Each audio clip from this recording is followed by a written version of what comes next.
ତ ରିସେଣ୍ଟଲି କ'ଣ ହେଇଛି ନା କାନାଡ଼ା ଆଉ ଇଣ୍ଡିଆର ରିଲେସନ୍ ବହୁତ ଟିକେ ଖରାପ ହେଇଛି। ଖରାପ ହେବାର ମାନେଟା ହେଉଛି ଯେତେବେଳେ ଆମେ ଇଣ୍ଡିଆରେ ତ G20 ସମିଟ୍ ଏଥର ହୋଷ୍ଟ କରିଛି ଇଣ୍ଡିଆ। ତ ଏଥର ଯେତେବେଳେ ଆସିଥିଲା କାନାଡ଼ାର ପ୍ରାଇମ୍ ମିନିଷ୍ଟର ଜଷ୍ଟିନ୍ ଟ୍ରୁଡୋ ସେଥିରେ ଇଣ୍ଡିଆକୁ ଆସିଥିଲା, ସେତେବେଳେ ତ ତା'ର ହେଲିକପ୍ଟର ଟିକେ ଖରାପ ହେଇଯାଇଥିଲା। ହେଲିକପ୍ଟର ନାହିଁ, ଏରୋପ୍ଲେନ୍ ଯେଉଁ ଆସିଥିଲା ତା'ର ଏରୋପ୍ଲେନ୍ଟା ଖରାପ ହେଇଯାଇଥିଲା। ଆଉ ସେଥିପାଇଁ ଆମର ତା'ର ଯାଇପାରିନଥିଲା, ଦିନେ 2 ଦିନ ସେ ଏକ୍ସଟ୍ରା ରହିଥିଲା। ତାପରେ ଇଣ୍ଡିଆ ତାକୁ କହିଥିଲା ଯେ ଯଦି ତୁମେ ଚାହୁଁଛ ଆମର ଆରାମସେ ଏରୋପ୍ଲେନ୍ରେ ଯାଇକି ତୁମେ କାନାଡ଼ାରେ ତୁମକୁ ଛାଡ଼ି ଦେଇକି ଆସିବ। ତ ତାକୁ ଗୋଟେ ଇଗୋ ହଟ୍ ହେଲା ଯେ ମାନେ ମୁଁ ହେଉଛି କାନାଡ଼ାର ପ୍ରାଇମ୍ ମିନିଷ୍ଟର, ଆଉ ମୋତେ ଲିଫ୍ଟ ଦେବ, ସେଇଭଳିଆ ଜିନିଷ ଆସିଲା। ତାପରେ ସେ କ'ଣ କଲା ନା ସେ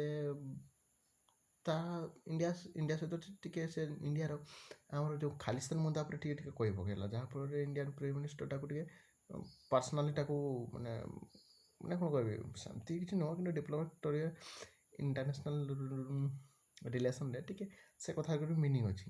ତ ତାକୁ ସେ ଟିକେ ମାନେ ୱାର୍ଣ୍ଣିଂ ଦେଇଦେଲେ। ତ ସେଇ ଜିନିଷଟାକୁ ତାକୁ ହଟ୍ ହେଇଛି। ଆଉ ଏବେ ସିଏ ଯେତେବେଳେ କାନାଡ଼ାକୁ ଫେରିଗଲା, ଆଉ ସେଠି ଯାଇକି ସେ କ'ଣ କରିଛି ନା ସେ ଯେଉଁ ଆମର ରିସେଣ୍ଟଲି ଯେଉଁ ଖାଲିସ୍ତାନୀ ଗୋଟେ ତାଙ୍କର କାନାଡ଼ିଆନ୍ ଥିଲା ଯେ ଯାହାକୁ ମାରିଥିଲେ ଅମୃତ ସିଂ, କ'ଣ ସେ ଯେଉଁ ତାକୁ ଯେଉଁ ମର୍ଡ଼ର ହେଇଥିଲା 3 ମାସ ଆଗରୁ, ତ ସିଏ କ'ଣ ନା ବିନା ପ୍ରୁଫ୍ରେ ସେ ତାଙ୍କର ପାର୍ଲାମେଣ୍ଟରେ କହିଲେ ଯେ ଆମର ଇଣ୍ଡିଆର ଯେଉଁ ଡିପ୍ଲୋମାଟ୍ ଅଛନ୍ତି ସେଇ ମାନେ ସେମାନଙ୍କ ସହାୟତାରେ ତାକୁ ମର୍ଡ଼ର କରାଯାଇଛି। ଆଉ ସେଥିପାଇଁ ସେ ଡିପ୍ଲୋମାଟ୍କୁ ଆମ୍ବାସେଡ଼ର ନୁହେଁ ତାଙ୍କୁ କୁହାଯାଏ ହାଇ କମିଶନର। ହାଇ କମିଶନ ଯିଏ ହେଡ଼୍, ତା ତଳେ ଯିଏ ମାନେ ଗୋଟେ ଡିପ୍ଲୋମାଟ୍ ହେଲା, ସେ IFS ଅଫିସର, ତାକୁ ସେ ଏକ୍ସପେଲ୍ କରିଦେଇଛନ୍ତି। ମାନେ ତାକୁ ସେ କହୁଛନ୍ତି ତୁମେ ପଳାଅ, ଭାରତକୁ ପଳାଅ।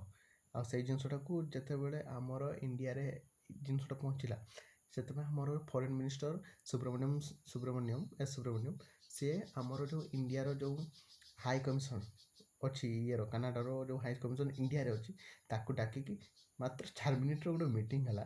ଯେ ମିଟିଂରେ କି କ'ଣ ମିଟିଂ ହେଇଛି ସେଇଟା ଜଣା ନାହିଁ, କିନ୍ତୁ ସେ ମିଟିଂ ପରେ ଗୋଟେ ଗୋଟେ ରାଷ୍ଟ୍ରଦୂତ ଯେଉଁ ଗୋଟେ ରହିବା କଥା ନିଜ ଭିତରେ ଗୋଟେ ମାନେ ବିହେଭିଅର୍ କିମ୍ବା ଗୋଟେ ଯେଉଁ ସ୍ମାଇଲିଂ ହେଇକି ଗୋଟେ ଯେଉଁ ମିଡ଼ିଆକୁ କହିବା କଥା, ସେ ଏମିତି ଆସିକି ଏତେ ରାଗରେ ଆସିଲା। ଆଉ ଏମିତି ଭାବରେ ସେ କବାଟକୁ ମାନେ ଗାଡ଼ି କବାଟକୁ ଏମିତି ଠାଏ କରିକି ପଳେଇଲା।